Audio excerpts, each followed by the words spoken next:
Paz de Deus, irmãos, e a graça do Senhor Jesus esteja com todos vocês. Gênesis, o princípio da criação desenhando a história. Esta é a parte 2 desse tema.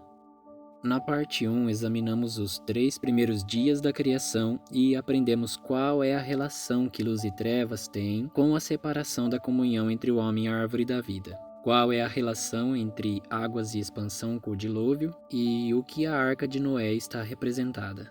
Também vimos a associação que Deus fez ao seu povo com a produção de ervas e a multiplicação de árvores frutíferas e também o significado da semente.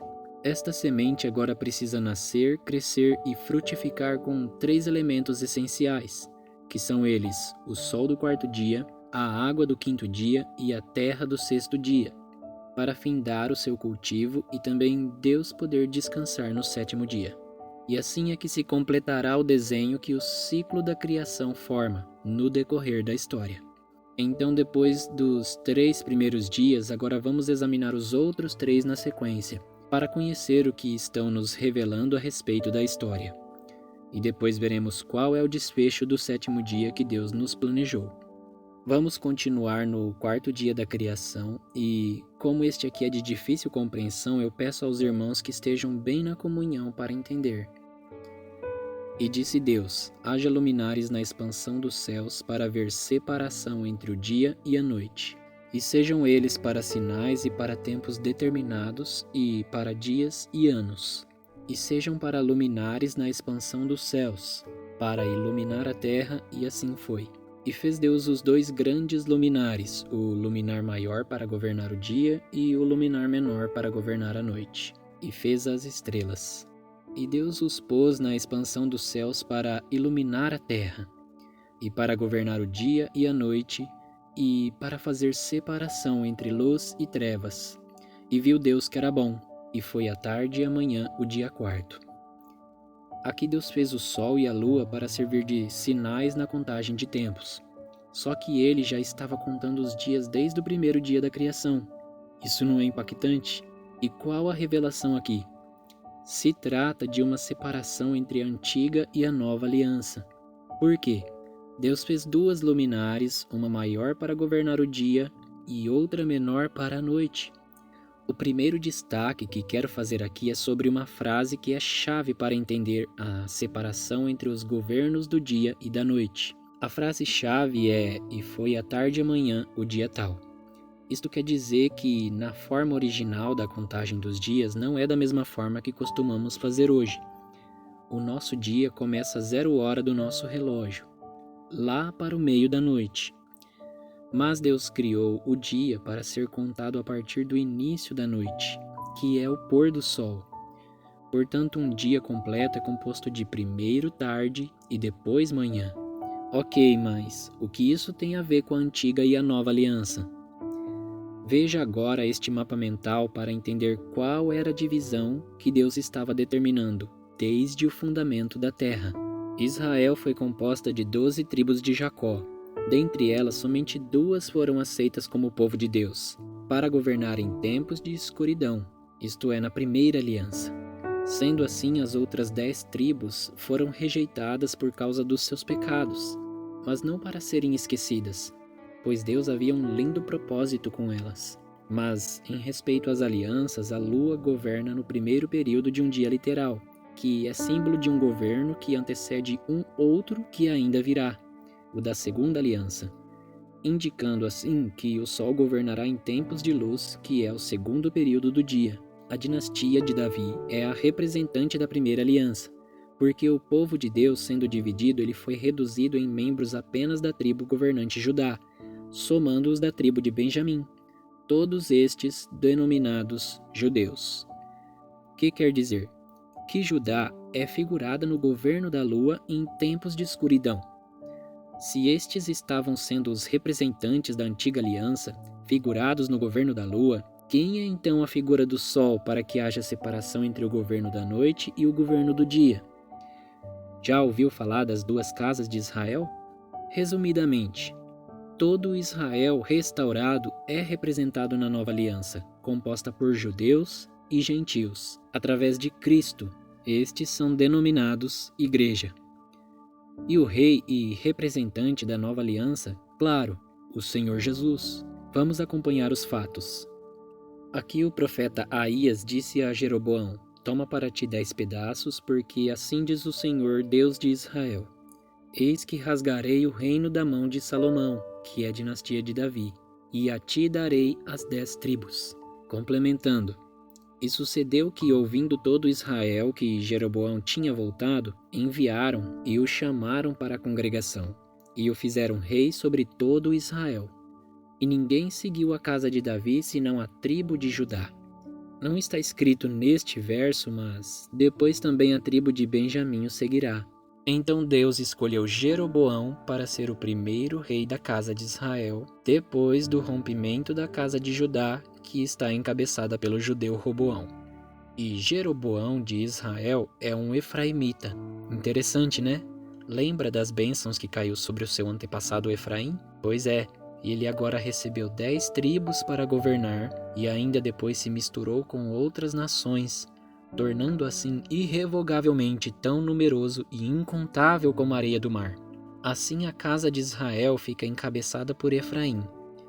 E dessa forma houve a separação no reino entre a casa de Israel e a casa de Judá. Vamos agora conferir as profecias a respeito. E ele disse: Põe-lhe o nome de Lo-Ammi, que significa não meu povo, porque vós, Israel, não sois meu povo, nem eu serei vosso Deus. Todavia o número dos filhos de Israel será como a areia do mar, que não pode medir-se nem contar-se.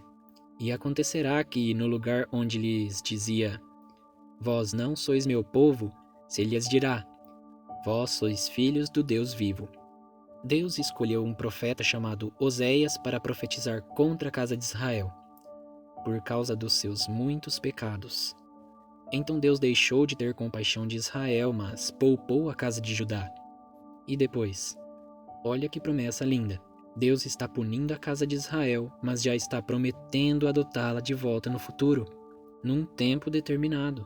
Mas por que Deus quis fazer isso? Só por causa dos seus pecados? Sim, de fato a punição era por conta dos pecados. Mas e a bênção de Efraim? Ainda estava sobre Israel, lembra? Israel haveria de frutificar e multiplicar entre as nações, até se tornar incontável como a areia do mar. E quando isso vai ocorrer? Vamos conferir. Porque eis que aquele dia vem ardendo como forno. Todos os soberbos e todos os que cometem impiedade serão como palha. E o dia que está para vir os abrasará, diz o Senhor dos Exércitos, de sorte que lhes não deixará nem raiz nem ramo. Mas para todos vós que temeis o meu nome, nascerá o sol da justiça, e salvação trará debaixo das suas asas. E saireis e crescereis como os bezerros do cevadouro. Te pergunto, você sabe quem é esse sol da justiça? O Senhor Jesus. Mais uma vez a luz apontando para Cristo. Por quê? Porque a profecia de Malaquias se tratava do Messias. Como cantamos naquele trecho do hino Sol da Justiça, veio com glória Cristo Jesus. Estas palavras dão testemunho do fim do governo da Lua, para dar início na preparação do governo do Sol. E esta preparação se chama graça, ou seja, a nova aliança. Entendam, irmãos, que estou falando a respeito de profecias. O Sol e a Lua aqui se tratam de palavras-chave que são representadas em figuras de linguagens utilizadas por Deus para nos revelar coisas profundas. Isso é o que o apóstolo Paulo diz na Epístola aos Romanos, com o termo "a noite é passada e o dia é chegado". O governo do Senhor Jesus está sendo edificado espiritualmente com a igreja, da mesma forma que o governo da Lua também foi edificado desde Abraão. Que concluímos com isso?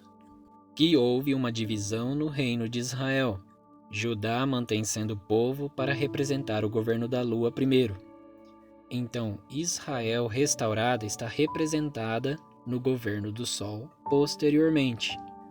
Assim foi que Deus fez a separação entre o governo maior e o menor. Mas antes do reino vindouro, é necessário que Israel congregue dentre as nações. Vamos examinar o 5º dia nas Escrituras. E disse Deus: Produzam as águas abundantemente répteis de almas viventes, e voem as aves sobre a face da expansão dos céus. E Deus criou as grandes baleias e todo réptil de alma vivente que as águas abundantemente produziram, conforme as suas espécies. E toda a ave de asas conforme a sua espécie. E viu Deus que era bom.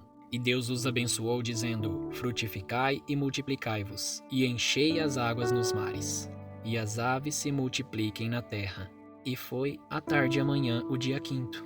O que Deus nos revela com a produção de animais aquáticos e as aves? Isso nos remete a um fato onde, por meio de águas, o Senhor purificou a sua igreja e produziu com o batismo multidão de almas convertidas, a fim de morrerem para o mundo, para que pela fé vivessem uma nova vida em Cristo. Isto quer dizer, assim como a arca poupou Noé no juízo de Deus, agora Cristo nos poupará da ira futura, se permanecermos nesta arca que está representada no concerto com Deus. E o termo frutifica e multiplica vem para nos confirmar que se trata da benção de Efraim. Lembra na parte 1 que eu disse que Efraim está relacionado à igreja? Vamos conferir isso. Agora, pois, ouve, ó Jacó, servo meu, e tu, ó Israel, a quem escolhi. Porque derramarei água sobre os sedentos, e rios sobre a terra seca, e derramarei o meu espírito sobre a tua posteridade, e a minha bênção sobre os teus descendentes. E presta atenção aqui. E brotarão entre a erva, se tratando de nós, como salgueiros junto aos ribeiros das águas. Este dirá: eu sou do Senhor, e aquele se chamará do nome de Jacó. E aquele outro escreverá assim na mão: eu sou do Senhor, e por sobrenome tomará o nome de Israel. Profecia para as tribos de Jacó, a casa de Israel, depois de ter se misturado dentre os povos. Deus promete derramar do seu espírito sobre eles. Estaria Deus prometendo isto somente aos israelitas na carne? Lembra?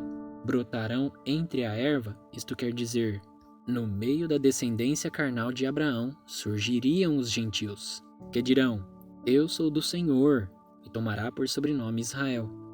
Tá vendo nós, os gentios, brotando no meio do povo de Israel? Esta é a igreja. Nós somos o verdadeiro Israel de Deus. Isso não é lindo? E as águas literais de cima, que antes representavam no juízo de Deus, agora são águas que representam o Espírito Santo sobre a igreja. E no último dia, o grande dia da festa, Jesus pôs-se em pé e clamou, dizendo: se alguém tem sede, venha a mim e beba. Quem crê em mim, como diz a Escritura, rios de água viva correrão do seu ventre. E isso disse ele do Espírito que havia de receber os que nele crescem, porque o Espírito Santo ainda não fora dado, por ainda Jesus não ter sido glorificado. Aqui evidencia de que Deus derramaria o Espírito aos que creem no Senhor Jesus. E assim como lemos antes que brotarão entre a erva, que é Israel, não se tratando de uma promessa somente para a descendência carnal de Abraão, mas para todos os que nele crer.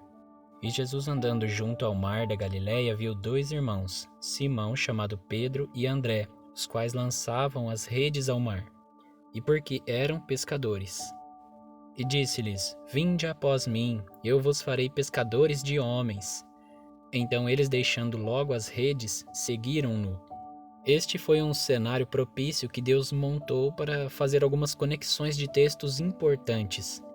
Primeiro, Jesus andando junto ao mar, representando que ele alcançaria todas as nações. Depois, que Pedro e André são pescadores de peixes.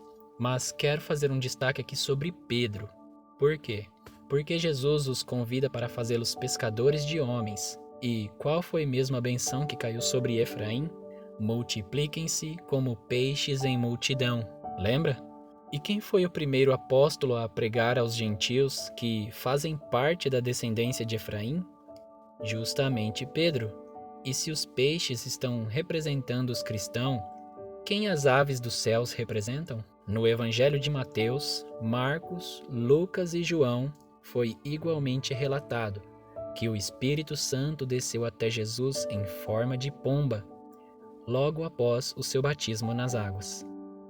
Porque eu, pela lei, estou morto para a lei para viver para Deus. Já estou crucificado com Cristo e vivo não mais eu, mas Cristo vive em mim. E a vida que agora vivo na carne, vivo-a na fé do Filho de Deus, o qual me amou e se entregou a si mesmo por mim. Assim como no dilúvio que pereceu toda a alma vivente pelas águas, assim agora pelo batismo perece a vida na carne de todo aquele que crê em Jesus. E assim que se obtém verdadeira vida. Qual é a conclusão? As águas de cima agora são espirituais, não são mais como aquelas do juízo, mas são representadas no Espírito Santo. E Jesus é quem representa a fonte dessas águas, que dão vida aos sedentos. Estas águas produziram almas vivas em abundância no batismo. Tudo isso para os que crerem obter uma verdadeira vida representada em Cristo. Começa aqui uma espécie de reconciliação entre o homem e a árvore da vida que está representada no Filho de Deus.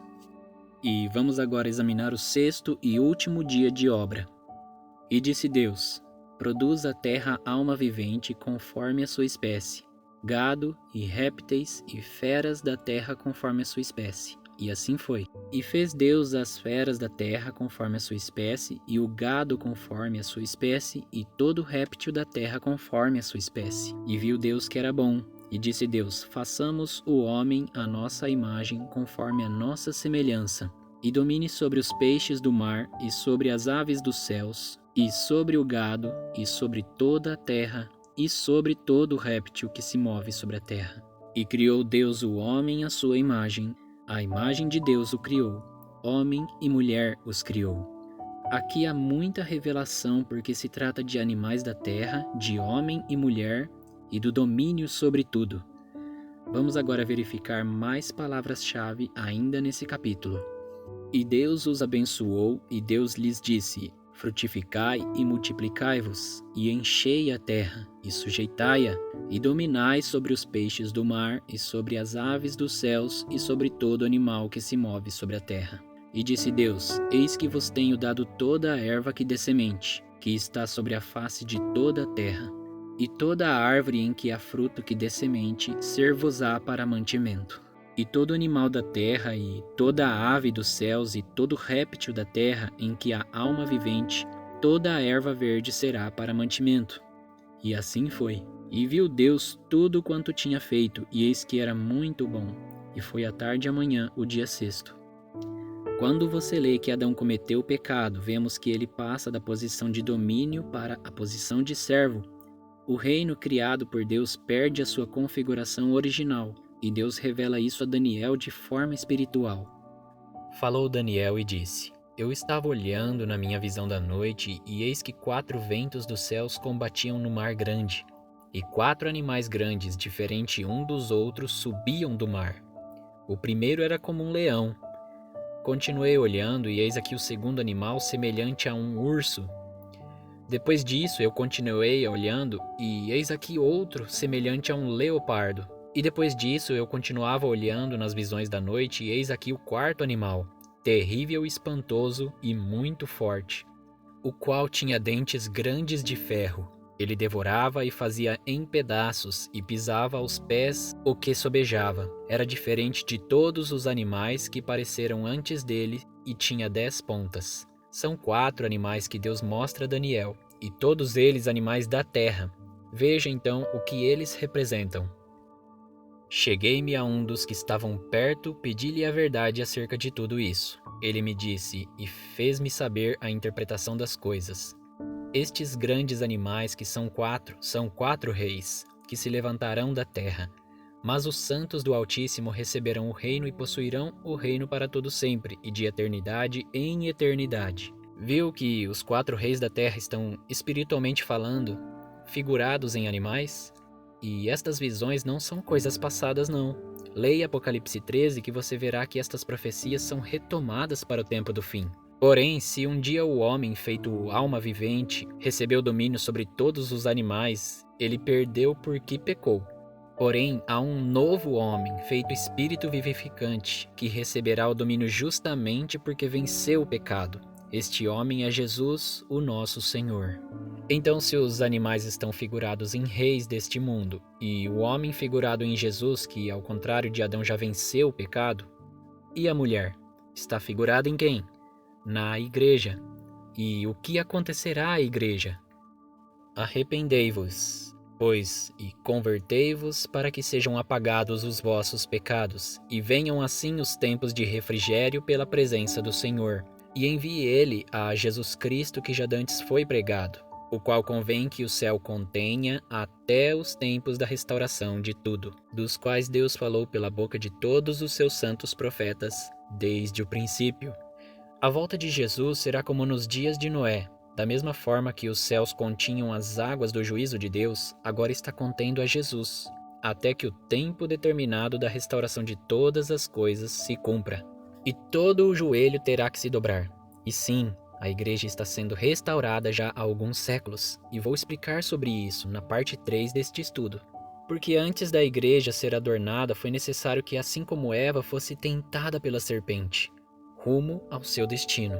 Isso resultou na sua transgressão pouco após a morte dos apóstolos. Mas Deus está restaurando ela para o seu filho. E os tempos de refrigério chegará, o 7º dia, o descanso do cultivo de Deus.